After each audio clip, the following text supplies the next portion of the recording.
Donc moi je crois que si on avait un souci de travailler pour le bonheur du Cameroun, pour faire du Cameroun un État fort fondé sur l'état de droit, sur les bases de la justice pour tous, on ne devrait pas vivre ce qu'on vit là, toutes ces dispositions. Peut-être le Conseil constitutionnel s'est prononcé de manière juste au regard des dispositions actuelles de la loi, mais interrogeons la pertinence de ces dispositions. Ces dispositions sont mises pourquoi? Elles sont mises pour favoriser l'instrumentalisation, l'exploitation politicienne de ces institutions par ceux qui sont au pouvoir. D'où pour nous, on n'est pas surpris. Dans quelques domaines que ce soit, les décisions qu'on prend, ça ne nous surprend pas, parce que ça n'ira jamais dans le sens de promouvoir le bien de tous les Camerounais. Et c'est pour ça que l'objectif majeur, l'objectif irréfutable, l'engagement citoyen de tous doit être simplement de mettre ce système de côté en utilisant les prochaines élections d'octobre à venir. Nous travaillons pour ça et nous pensons que le peuple prenant conscience doit être debout comme un seul homme pour qu'on dégage ces gens qui prennent le pays en otage pour leurs seuls intérêts. Premièrement, il s'en prend à nous parce que pour lui, on dégrade l'image d'une institution tellement importante dans le processus électoral au Cameroun. Je suis d'accord, mais qui dégrade l'image de l'institution? C'est vous.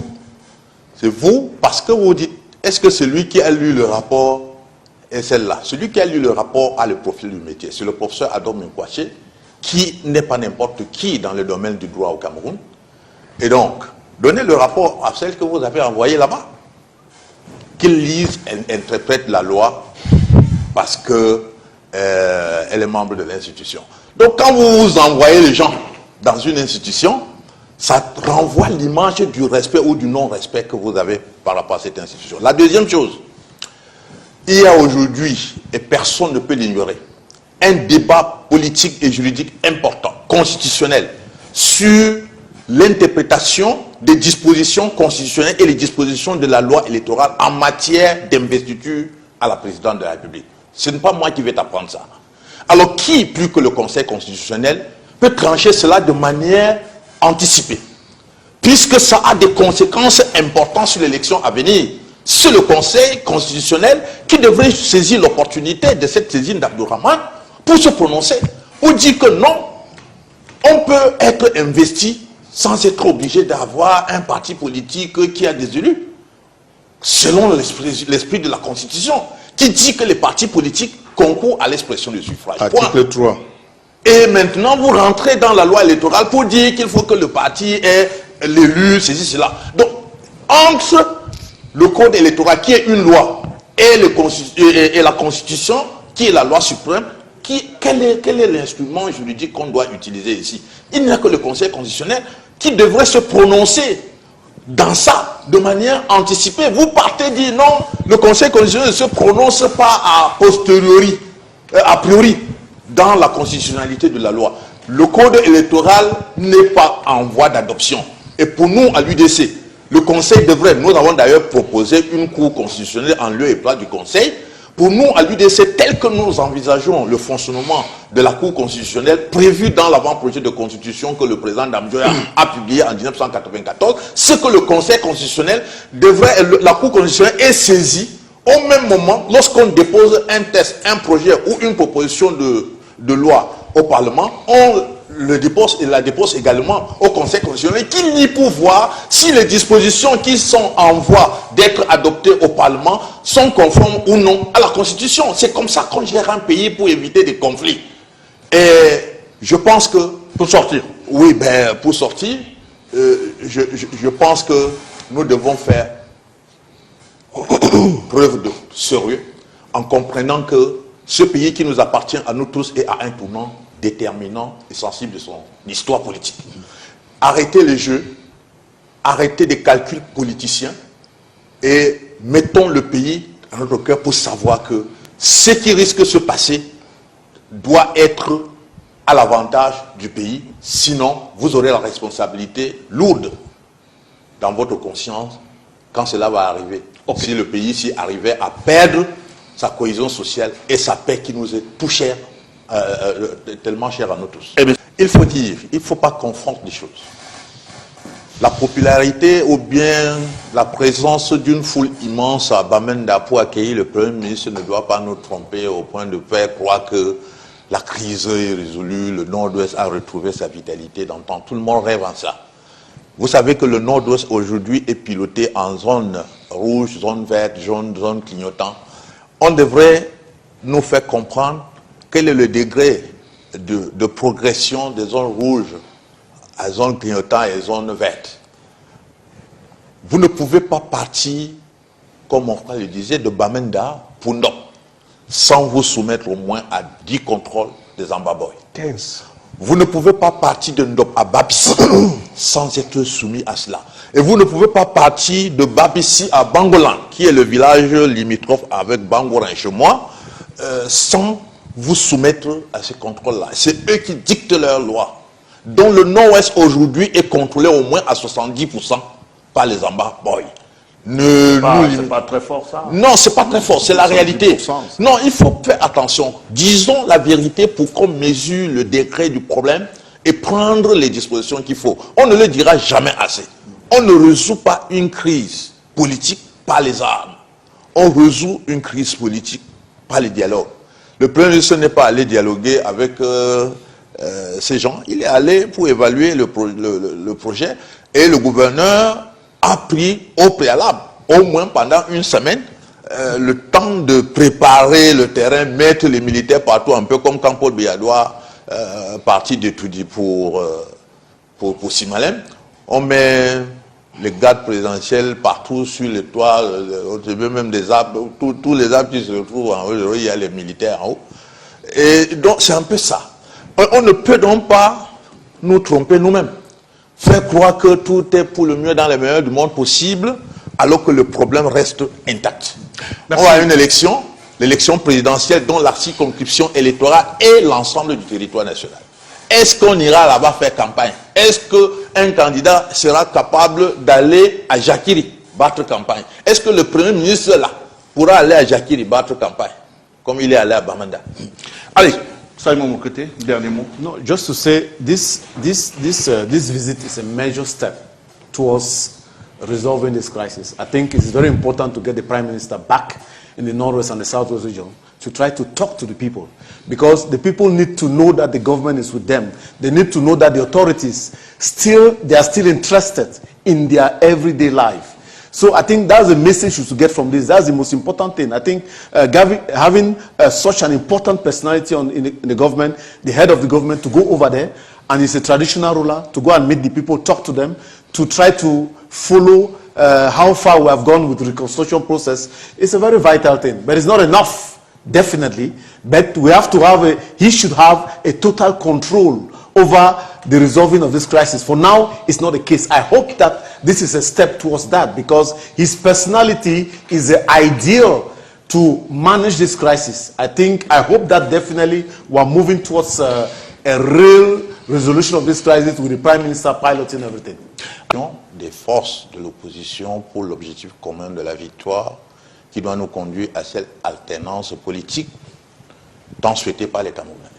Lorsque vous interprétez le comportement politique et singulièrement électoraliste de l'UDC depuis 1992 jusqu'à date, vous allez voir que l'UDC est donc le seul parti qui ne parle pas des alliances seulement de manière théorique. Nous le pratiquons. C'est pas moi qui vais vous apprendre que par des alliances faites avec l'UDC, nous avons pu faire le MP, le président du MP de l'époque, M. Jean-Jacques Kindi, à l'Assemblée en 2007. Grâce aux alliances de l'UDC, il y a eu des conseillers municipaux dans beaucoup de communes, dans le littoral et ailleurs. Aujourd'hui, par les jeux de l'alliance que nous avons fait dans le cadre de l'élection de 2009, il y a des conseillers municipaux qui aujourd'hui siègent même, qui sont des grands conseillers dans le Vori au nom de l'UDC, même si le président national ne les voit pas, ils ne viennent pas rendre compte. Ils sont des conseillers de l'UDC, ils sont deux là-bas. Donc c'est grâce à ces jeux d'alliance que nous pratiquons. Et donc, nous sommes ouverts, fondamentalement ouverts, à faire coopérer les forces et expériences de l'opposition. Cette photo qui est affichée là est prise hier nuit. Nous avons travaillé jusqu'à tard dans la nuit. Beaucoup pensent qu'on était chez le ministre Chiroma, mais nous sommes dans un lieu neutre, c'est dans un hôtel de la place où cette séance a eu lieu. Et on a travaillé très fortement pour jeter... Vous avez une autorisation pour tenir... Pour jeter les bases. Vous savez... Parce qu'il faut... Vous savez que... C'est une réunion publique. Non, vous devez normalement avoir... Je veux me rassurer que vous êtes républicain, vous avez respecté... Est-ce que le monsieur Ngongo qui fait les consultations, qui tient les réunions politiques au palais présidentiel, on va en parler là, a eu l'autorisation? Parlez maintenant de la vôtre d'abord. Non, je voulais... Pourquoi vous nous demandez l'autorisation? Eux qui sont là, qui devraient montrer l'exemple. Parce que quand vous êtes père de famille, vous voulez que les enfants soient disciplinés, vous devez être le modèle de la discipline. Parce qu'on dit généralement que l'exemple vient d'en haut. Non, nous sommes en contexte extrêmement préélectoraliste et des réunions politiques qui n'ont pas besoin de tout. On peut trouver, comme ils sont rusés, on peut également chercher cette ruse-là pour pouvoir avancer. Donc c'est une concertation de haut niveau très fondamentale qui a pu avoir lieu et qui a jeté la base d'une collaboration qui doit conduire à l'objectif d'avoir un candidat consensuel, du moins pour les partis qui vont partager cette approche-là, un candidat consensuel à l'élection présidentielle d'octobre prochain. Et alors, nous travaillons pour construire cela et je crois que lorsque ces leaders vont rendre public la base qu'ils ont jetée, parce qu'il y a une déclaration importante qui est en préparation, qui est préparée et qui va être rendue publique, lorsque sera rendue publique, les autres forces vives qui n'ont pas pu, peut-être pour les raisons de timing, être là, vont comprendre que c'est une dynamique qui est mise sur pied et une dynamique qui peut pouvoir mériter de la confiance des Camerounais qui rêvent d'avoir une alternance en octobre prochain. Mais est-ce qu'on peut dire que c'est une opposition perte de vitesse ou alors à géométrie variable? Quand c'est X, on cherche l'alliance, quand c'est Y, on n'y va pas. Autrement dit, peut-on dire une opposition qui évolue à rang dispersé? Il faut situer l'opposition camerounaise à deux niveaux. Il y a une opposition qui est une opposition coquille vide. Une opposition coquille vide. Oui, c'est un peu les satellites du parti-État. Le parti au pouvoir. Parce que le parti-État crée beaucoup de petits satellites pour venir perturber le peuple. Maintenant, il y a une opposition dite sérieuse. Dans cette opposition dite sérieuse, vous avez des individus qui sont convaincus qui sont descendus du ciel. Les messieurs. Comme dans la Bible, il y a des peuples qui disent qu'ils ont été choisis ou élus. Donc eux, c'est le Messie. Si ce n'est pas eux, ça ne passe pas. Le Cameroun d'aujourd'hui est un Cameroun... cette opposition se trouve dans la deuxième catégorie. Oui, elle mais... devrait être sérieuse. En réalité, même, sérieux, oui. Quand on peut être sérieux, mais on est bouffi d'orgueil et de vanité. Le véritable problème du Cameroun, au niveau du leadership politique, c'est cette espèce d'orgueil qui régit toutes ces personnalités. Le président de l'association qui gère le Cameroun a bien compris cela. Et il est un maître des échecs. Il manipule ces gens. Comme quand vous rentrez dans votre poulailler, vous savez que ce coq, il peut grimper, c'est 6 poules, la poule s'y dérange, ainsi de suite. Et c'est pour ça qu'on est dans cette situation. Ça peut être des partis dont les militants sont sérieux dans leur esprit. Mais moi, je doute beaucoup des leaders de certains partis. Aujourd'hui, vous avez une certaine opposition qui dit se réunir autour de 2 ou 3 démissionnaires qui sont des démissionnaires par embuscade. Ces gens n'ont pas démissionné ou ces gens n'ont pas posé leur candidature de par le fait d'une conscience collective, patriotique. Mais la base les a contraints. Ce que les gens ne comprennent pas, c'est qu'il y a une lame de fond qui est en train d'être mise en place. Les Camerounais sont fatigués de continuer de souffrir, alors qu'à travers les médias sociaux ou à travers les informations, le Cameroun serait l'un des pays au sous-sol les plus scandaleux du monde. On ne peut pas comprendre que certaines familles ou certaines personnes détiennent tous les licences d'exploitation de forêts, de sous-sol, ainsi de suite, alors que la majeure partie des Camerounais souffrent dans leur chair. Ces opposants dits Petit Jésus aujourd'hui ou Mohamed, moi je n'ai pas trop confiance en ces personnes. Parce que ces personnes ont été quand même dans le système pendant un certain nombre d'années et elles se réveillent brusquement et bien nous disent qu'elles sont là pour s'occuper de nos problèmes. Ma grand-mère ou mon grand-père pour qui je suis là aujourd'hui, il faudrait qu'on lui explique comment quelqu'un qui pendant des années a profité du système, ce n'est pas 2 ans, ce n'est pas 3 ans, je peux tolérer un nombre de 2-3 ans. Mais une personne qui fait 20 à 25 ans dans un système et qui vient dire, j'appelle tous les autres qui viennent se réunir autour de moi. Je fais très attention à ce type de personnes ou de personnalités. Est-ce qu'on ne peut pas vous répondre que vaut mieux tard que jamais? Vous pouvez me dire cela, mais on ne peut pas. Ça signifie, M. Bouba, que là maintenant, Aimé Sadou, je rentre dans le système qui prend le pouvoir, ou celui qui est en place, ou le prochain système qui prend le pouvoir, je fais exactement comme ceci, et puis dans 20 ans, je dis, mais mieux vaut tard que jamais. C'est trop facile de le dire. C'est trop facile de le dire. J'ai écouté Maître Dieudonné, il a dit une chose qui a retenu mon attention. Il est temps que ces leaders, Mamadou et Bineta, aillent se reposer, qui ne pensent pas que le Cameroun ne peut tourner qu'autour d'eux. La classe politique camerounaise est vieillissante. Le professeur Manassé va permettre que je parle un peu de lui. Je veux dire, c'est un monsieur qui occupe certainement une fonction aujourd'hui.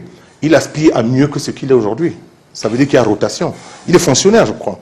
Vous partez d'une base ici et vous avez tendance à monter. Mais tant que vous restez chef de bureau, alors que vous avez mieux à donner, les chefs de service sont les mêmes, les directeurs sont les mêmes, les vice-ministres sont les mêmes, les ministres sont les mêmes, vous avez un certain nombre de frustrations. Et dans la fonction publique, beaucoup de fonctionnaires sont frustrés parce qu'ils n'ont pas de plan de carrière réel. Vous avez ces gens qui arrivent aujourd'hui et disent « Oh, il faut que l'opposition se réunisse autour de X, Y, Z ». Et vous allez voir que c'est justement cette situation qui va conduire à ce que le parti en question reprenne encore, parce que vous n'allez presque jamais vous retrouver avec une entente formelle.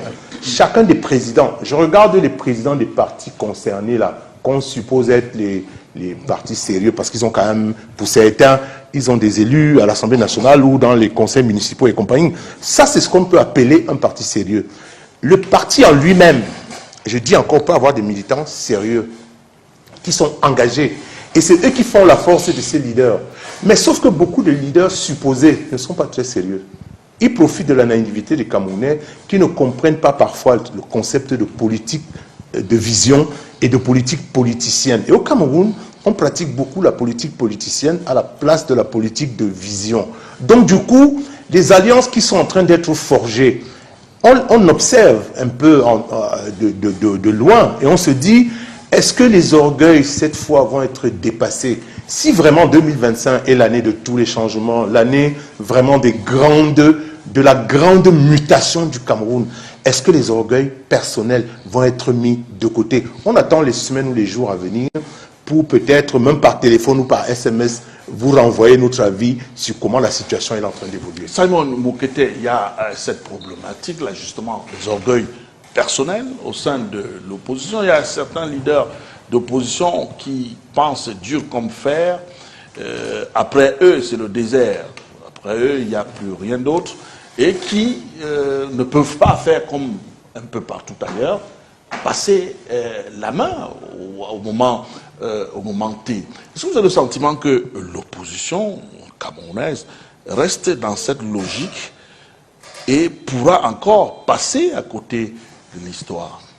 Vous savez, cet exercice de transmettre est difficile, même dans les démocraties dites anciennes. Hein, les gens ont du mal à passer la main, c'est normal. Quand vous construisez un parti, quand vous baptisez un parti, vous avez du mal à laisser partir, à céder la place aux autres. Parce que ce n'est pas seulement ici au Cameroun. Mais une chose est sûre, le plus important, c'est la vie qu'il y a à l'intérieur de ce mouvement politique, des associations politiques-là. Est-ce qu'il y a la vie à l'intérieur? Est-ce que les gens arrivent à bouger complètement? Est-ce que les gens sont bien attachés à la vision? Parce qu'aujourd'hui, je pense qu'on n'est pas obligé d'avoir une coalition pour aller aux élections. Parce que vous pouvez être 30 partis, mais votre valeur ne vaut pas grand-chose. Donc il faut faire attention. Et aujourd'hui, il ne faut pas coaliser pour coaliser. Et je ne suis pas de ceux qui pensent que les ministres qui ont des missions réfléchir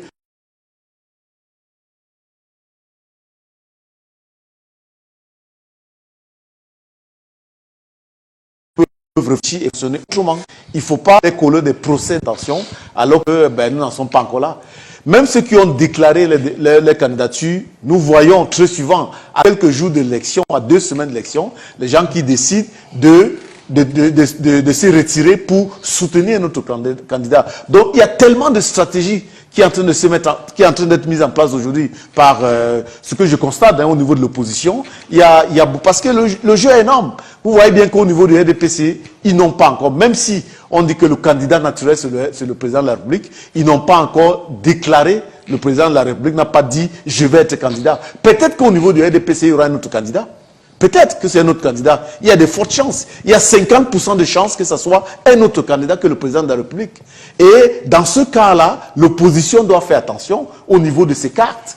Quand elles se mobilisent, elles doivent tenir compte qui va vraiment porter, qui va être ce porte-flambeau de l'opposition. Il faut que cette personne, est-ce que cette personne est moralement stable? Est-ce que cette personne a l'aura nécessaire? Que cette personne reçoit l'onction? Est-ce que les gens peuvent s'adhérer facilement à cette personnalité-là? Il faudra tenir compte de tout ça. Mais tout ce travail que les opposants font aujourd'hui est nécessaire pour pouvoir construire et que chacun essaie de cacher son jeu. Parce qu'aujourd'hui, il ne faut pas afficher clairement sa position parce que nous n'en sommes même pas encore là. C'est-à-dire que nous ne sommes même pas encore au niveau de l'échauffement. Donc ceux qui vont afficher clairement les jeux, ça va être un peu compliqué pour eux. Donc on voit quand même qu'il y en a qui posent des cartes. Il y en a qui essaient de voir, est-ce que je vais avec tel? C'est normal que chacun aujourd'hui essaie d'aller vers le président Bouba, le président Bello Bouba Magari, et d'autres vont chez le président Issa Chiroma. Mais quand on regarde très bien, ils ne sont pas partis du gouvernement de la même manière. La façon dont le président Issa Chiroma a quitté le gouvernement, ce n'est pas du tout de la même façon dont M. Bello Bouba a quitté le gouvernement. Donc, ce n'est pas pareil. M. Issa Chiroma a donné sa démission et il est parti. M. Bello nous dit, je vais donner ma démission. J'ai démissionné, certes, mais je vais donner ma démission à qui de droit? Vous voyez bien qu'ils ne sont pas partis de la même manière. Il y a un qui a claqué la porte, il a pris ses affaires, il est rentré chez lui au village.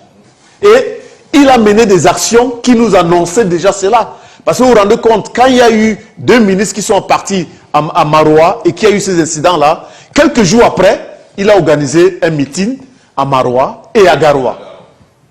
Donc, et ça confirme ses propos quand il dit que les gens m'éloignent du président. Pourtant, c'est avec lui que j'ai le deal. Donc, il faut observer et écouter. Moi, j'ai écouté attentivement le dernier entretien qu'il a fait, où il donnait vraiment ses aspirations et qui mettait en place sa vision, ce qu'il pensait pour le Cameroun. Et je pense qu'aujourd'hui, nous sommes dans une situation, je vous assure, cette élection ne sera pas comme les autres. Il y aura des défections encore à l'intérieur du RDPC, il y aura des défections au sein des partis d'opposition qui vont retrouver le RDPC. Donc nous n'en sommes pas encore terminés, nous ne sommes même pas encore au niveau de l'échauffement. Une chose est sûre, la pression est forte au niveau de la population parce qu'aujourd'hui, c'est le peuple met tellement de pression sur tous les politiciens et est prêt à contrôler cette élection. C'est pour ça que ceux qui ont la charge de prendre certaines décisions concernant le processus doivent en tenir compte. Les choses ne seront plus du tout comme avant. Alors, professeur Aboya, avant de vous poser la question sur l'opposition, peut-être comme vous êtes là, vous pouvez nous dire 1 ou 2 mots. Tout à l'heure, Simon Moukete disait qu'on n'est même pas sûr à 50% que le président de la République sera candidat.